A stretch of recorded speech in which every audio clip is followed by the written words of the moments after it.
இந்த அக்ஷய திருத்தியை பிரின்ஸ் ஜுவல்லரியுடன் கொண்டாடுங்கள். உங்கள் வளங்களை இரட்டிப்பாக்குங்கள். இனிமே கண்ணை மூடிட்டு கடலை எண்ணெய் வாங்கலாம்.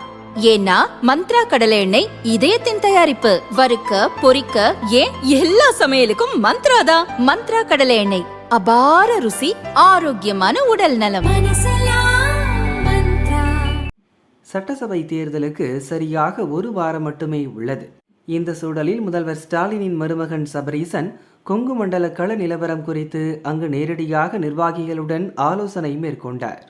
இதுகுறித்து திமுக வட்டாரங்கள் கூறியதாவது: கோவை ரேஸ்கோஸ் பகுதியில் உள்ள செந்தில் பாலாஜியின் வீட்டில் கோவையின் 10 தொகுதி வேட்பாளர்கள் பொறுப்பாளர்களை சபரீசன் தனித்தனியாக சந்தித்து ஆலோசனை நடத்தினார்.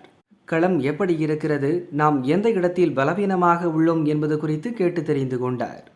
பெண் டீம் மற்றும் உளவுத்துறை ரிப்போர்ட் அடிப்படையில் கிடைத்த தகவல்களை வைத்தே ஆலோசனை நடத்தப்பட்டது. சில நிர்வாகிகள் நிலவரத்தை மாற்றி சொல்லிய போது அதை ஏற்க மறுத்த சபரீசன் குறையிருக்கும் இடங்களில் உடனே சரி செய்யுங்கள் என உத்தரவிட்டுள்ளார். ஒவ்வொரு தொகுதிக்கும் எவ்வளவு பரிசு பொருள் கொடுத்தால் சரியாக இருக்கும் என்று கேட்டுள்ளார். ஒவ்வொரு நிர்வாகியும் தங்கள் தொகுதி நிலவரங்களை சொல்லி வாக்காளர்களுக்கு கொடுக்க வேண்டிய பரிசு தொகை குறித்து பட்டியலிட்டுள்ளனர்.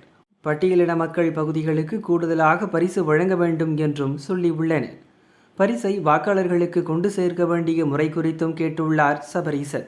அதைத் தொடர்ந்து திருப்பூர் மாவட்ட நிலவரம் குறித்து பல்லடம் பகுதியில் உள்ள திமுக நிர்வாகியின் தோட்டத்தில் வேட்பாளர்கள் நிர்வாகிகளுடன் சபரீசன் ஆலோசனை செய்தார் என்று அந்த வட்டாரங்கள் கூறின.